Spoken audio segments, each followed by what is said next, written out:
नमस्कार दोस्तों, मैं पद्मजा भुवनेश्वर ब्लेसिंग टीम से। हम चर्चा कर रहे हैं तरकम सत्यायन जी के द्वारा लिखी हुई किताब कर्म और पुनर्जन्म के 8वें chapter the other world and karma के बारे में। इसमें हम अभी जो क्वेश्चन आंसर्स हैं, जो क्वेश्चंस दिए हुए हैं, कुछ और क्वेश्चंस के और आंसर्स के हम चर्चा करेंगे। तो आज का पहला क्वेश्चन लेते हैं। क्वेश्चन है, आप कहते हैं कि कुछ लोग 70, 80, 90 साल तक एथरिक प्लेन में फंसे हुए होते हैं, तो वो फिर कैसे उस एथरिक प्लेन से वो कैसे बाहर निकलते हैं। लेखक इसका उत्तर दे रहे हैं, कर्म का कानून उन्हें दूसरे दौर के लिए भेजता है। मतलब जब हम लॉ ऑफ कर्मा, जो हमारी लॉ का जो कर्मा का हमें लर्न करना है, वही उनको दोबारा दूसरे दौर के जन्म के लिए भेजता है।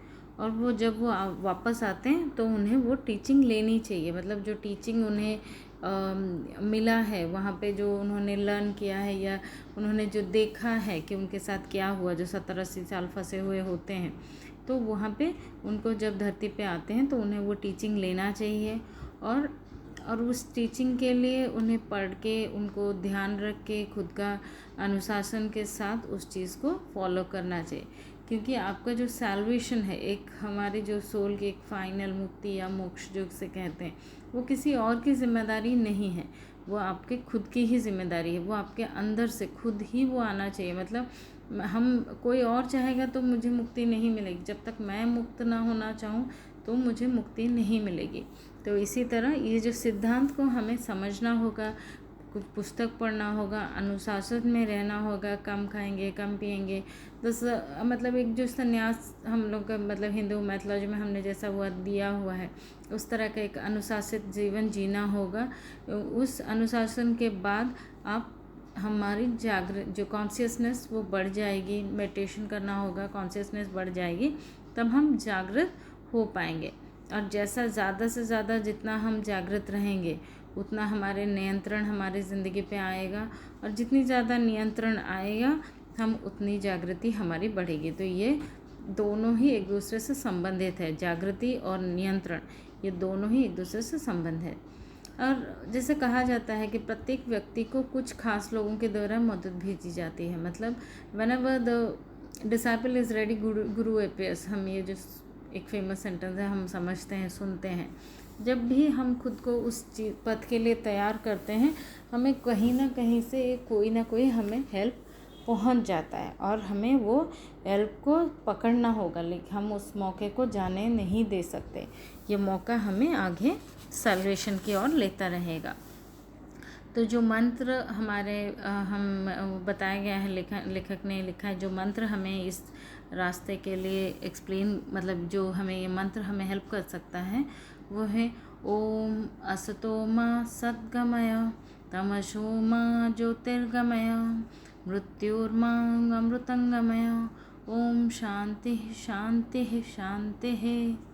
ये जो इसमें लिखा है, भगवान हमें लेके चले अंधकार से प्रकाश की ओर, अवास्तविक से वास्तविकता की ओर। मतलब जो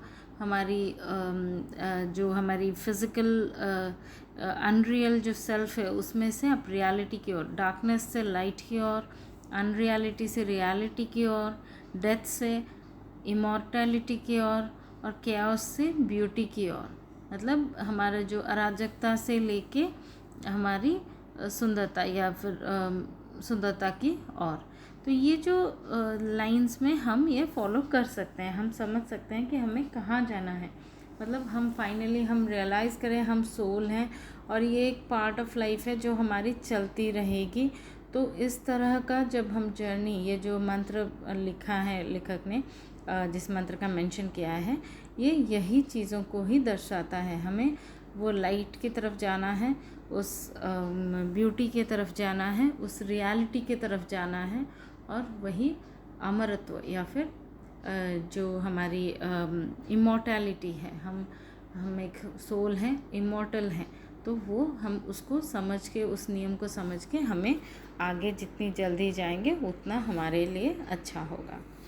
तो नेक्स्ट क्वेश्चन लेते हैं। क्या मतलब जैसे आपने किसी ने पूछा question, did you say that Karma is not created in subtle world, मतलब जो सूक्ष्म जो वर्ल्ड है, अन्य संसार है, वहाँ पे कर्म बनता है या नहीं। तो लेखक लिखते हैं यह सच है, मेजॉरिटी लोगों के लिए अन्य संसार एक जस्ट प्रभाव की दुनिया है, मतलब वो इफेक्ट ही देखते हैं।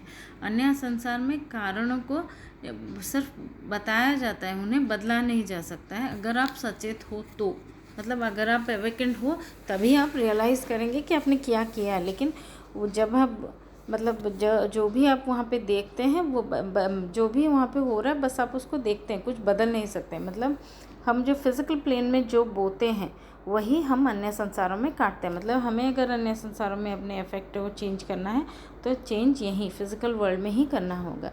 लेकिन जब तक हम एक जागृत चेतना मतलब हम रहेंगे, अवेकेंड सोल रहेंगे, अवेकेंड रहेंगे, तो ही हम अन्य संसारों में काम वहाँ पे कोई काम कर सकता है। अगर जागृत आत्मा हो तो, मतलब एक एनलाइटेंड कोई बंदा हो जो जागृत हो, तो वहाँ पे वो कर्म कर सकता है। लेकिन वो कर्म के हिसाब से नहीं जाएगा, वो कारण बनेगा कुछ और चीज़ों के लिए जिससे वो जिम्मेदार बन सकता है। मतलब वो जिम्मेदारी उसकी आएगी पर वो कर्म नहीं बनाएगा। वहाँ पे जो भी अवेकेंड है, सब अवेकेंड है, वो सब कर्म नहीं बनाते हैं। सिर्फ जो टोटल एनलाइटेंड होते हैं वही लोग ही कर्म करते हैं। इसके दो प्रकार के वो कारण बनते हैं और उसके दो प्रकार के प्रभाव आते हैं। एक कर्म है जो कर्म निर्माण नहीं करता है, दूसरा कर्म का निर्माण करता है। दो तरह से इफेक्ट कारण बनता है।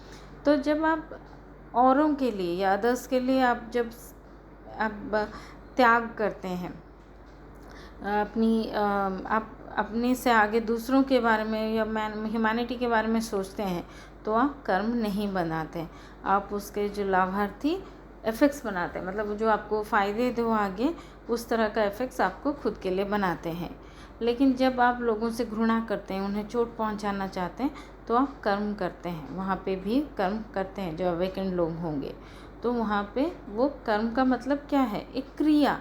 तो एक कार्रवाई यूनिवर्स के कानून के सिद्धांत के अनुरूप अगर हो, मतलब according to the law of nature अगर हमारा कर्म है, तो उसमें कर्म नहीं बन रहा है।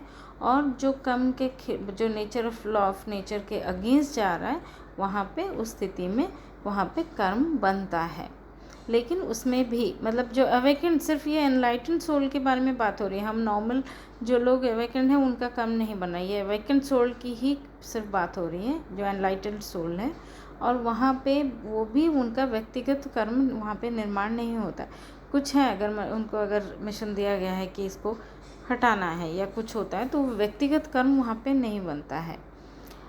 ये ऐसा तब होता है जब कोई महान व्यक्ति उसको एक महान मिशन के लिए एक प्रोजेक्शन दिया जाता है।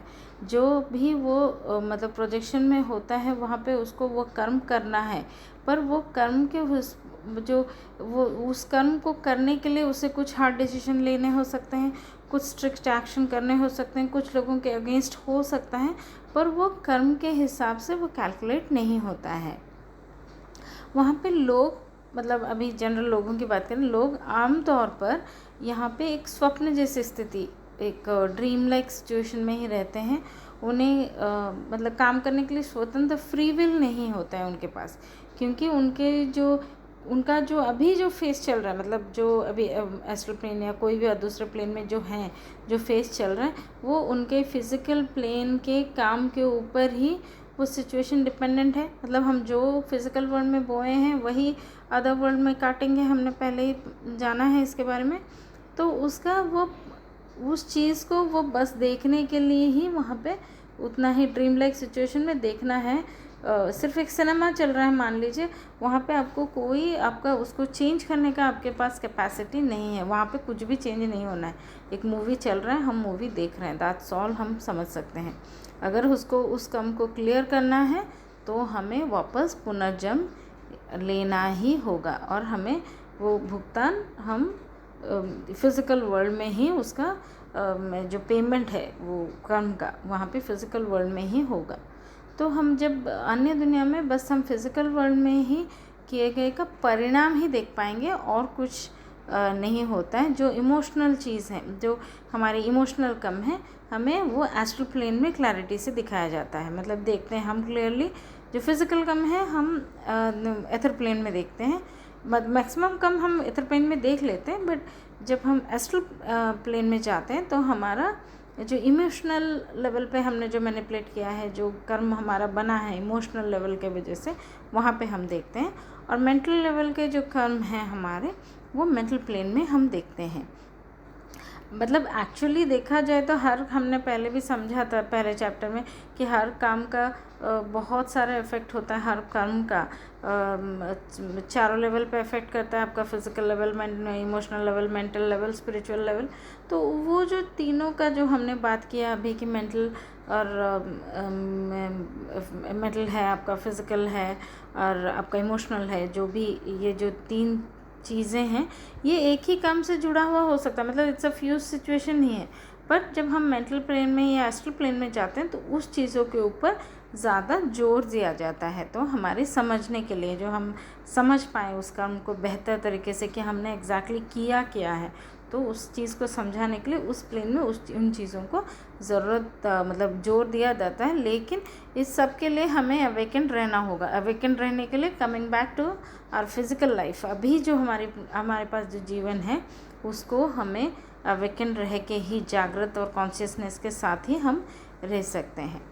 और लेखक लिख रहे हैं, ये भी दिलचस्प है, यदि हमारे फिज़िकल प्लेन में हम जाग रहे हैं तो ईथर प्लेन में भी जाग रहे हैं। और हम जब अवतार में हम जब मतलब फिज़िकल लाइफ में जगह हैं तभी वहाँ पे जगह हैं। तो हम जब नेचुरली दूसरे जो वर्ल्ड्स हैं हम जब जाते हैं, अगर अवेकेंड है, तो हमारे लिए एक सुंदर आकर्षक दृश्य जैसे लूसिड ड्रीम्स जैसा रहता है। हम दूसरे प्लेन में हम अपनी जो कर्मों का चीज़ है वहाँ पे देख के आ सकते हैं। और ये मेंटल प्लेन के लिए भी वो भी ट्रू है, लेकिन वो बहुत दुर्लभ है। वो बहुत ज़्यादा अवेकेंड नहीं होते, तो मेंटल प्लेन तक अवेकेंड बंदा नहीं रह पाता है। मानव स्थिति का एक लक्ष्य, मतलब एक गोल अगर रहे, जो फिज़िकल प्लेन में एक गोल रहे कि अपने को जागृत करना है या फिर अन्य संसारों में मुझे जागृत रहना होगा, तो इसकी जागृति की प्रोसेस यहाँ पे ये शुरू होती है। इस जागृति की प्रक्रिया जो अन्य विमानों में जो जागृत रहने के लिए जो प्रोसेस शुरू होती है, इसको दीक्षा का प्रोसेस, जो दीक्षा दी जाती है, कहा जाता है, या फिर इनिशिएशन प्रोसेस भी उसको कहा जाता है। नेक्स्ट क्वेश्चन लेते हैं दोस्तों। यह है कर्म अस्तित्व में कैसे आता है। मतलब कर्म कैसे मतलब वो कर्म कैसे काम करना स्टार्ट करता है। तो कर्म का कानून और ब्रह्मांड के सिद्धांत की प्रतिक्रिया है। ये तो हम जान चुके हैं दोस्तों। जो यह यहाँ पे कर्म का कानून एंड नेचर के जो प्रिंसिपल्स है उसका रिएक्शन है। तो जब भी कानून और सिद्धांत का उल्लंघन होगा तो कर्म अस्तित्व में आएगा। मतलब 3 प्रकार के उल्लंघन होते हैं। लाइट, लव एंड ब्यूटी के खिलाफ, अगर लाइट, लव एंड ब्यूटी को अब नष्ट किया जाए तो उसी के साथ ही हमारा कर्म बनता है। और कर्म का भुगतान भी हमें किस चीज़ से करना है? लव से, लाइट से और ब्यूटी से और यूनिटी से ही की जा सकती है। मतलब अगर ये इसी को यही 3 चीज़ को अगर हम उल्लंघन करें तो कर्म बनता है। कर्म काटना है तो उन्हीं चीज़ों से ही, लव, लाइट एंड ब्यूटी के थ्रू से ही हम ये कर्म को काट सकते हैं। और हमारे पास जितना कम कर्म होगा हमें उतना ही ज़्यादा मौका मिलेगा अन्य संसार में जागृत रहने के लिए। मतलब हम अवेकेंड अभी हैं, इसका मतलब क्लियरली यही है। यहाँ पे भी अगर हमारे अवेकेंड हैं और हम कोई भारी काम नहीं कर रहे हैं और हम अवेकेंड हैं, हम क्या कर रहे हैं? हम नित्य जागृत अवस्था जो कहा जाए, एवरीडे अवेकेंड हैं, तब भी हमें ये मौका मिलता है। वहाँ पे भी जो अदर वर्ल्ड्स हैं वहाँ पे भी हमें मौका मिलता है। और वहाँ पे लेखक लिख रहे हैं, वहाँ पे जागृति का एक क्षण या मोमेंट ऑफ अवेकनिंग, मान लीजिए मेंटल प्लेन में एक क्षण का अगर हम अवेकेंड हैं तो वो कोई प्रभाव पैदा करके कुछ हमारा लाइफ चेंज नहीं कर सकता। लेकिन हमारा जो जब दूसरा अवतार आता है, फिर नेक्स्ट जो जन्म होता है, वो हमारे मेमोरी में रहता है। और वो जब एक मेमोरी में रहता है तो हम उस चीज़ को एक्सेप्ट करना, हमें फिज़िकल प्लेन में जल्दी हम एक्सेप्ट कर पाते हैं। और वो जो फिज़िकल प्लेन में हम इस चीज़ का इफ़ेक्ट हम अपनी फ़िज़िकल लाइफ में लाएंगे, सो दैट हम नेक्स्ट लाइफ में जागृत रह पाएंगे। और दोस्तों आज के लिए इतना ही। आगे हम और चर्चा और कुछ सवाल जवाब हैं, हम दूसरे नेक्स्ट प्रकरण में हम उसकी चर्चा करेंगे। तो दोस्तों तब तक के लिए स्वस्थ रहिए, खुश रहिए। धन्यवाद।